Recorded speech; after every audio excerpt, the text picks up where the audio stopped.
சுவாமி சரணமையப்பன். சுவாமி ஐயப்பன் தனது கருணையினால் ஆசீர்வாதத்தையும் நன்மைகளையும் வளத்தையும் நமக்கு அருள்கிறார். அத்தகைய தெய்வத்துக்கு அவர் புனித தலத்துக்கு செலுத்தும் நமக்கென்று குறிப்பிட்ட கடமைகள் இருக்கிறது இல்லையா?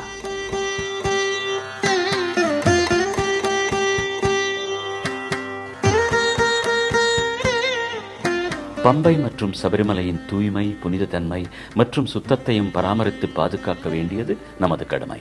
எனவே நாம் பிளாஸ்டிக்கை பயன்படுத்தாமல் இருக்க வேண்டும் மற்றும் நாம் பயன்படுத்திய ஆடைகளை பம்பை மற்றும் சபரிமலையில் விட்டு செல்லாமல் இருக்க வேண்டும்.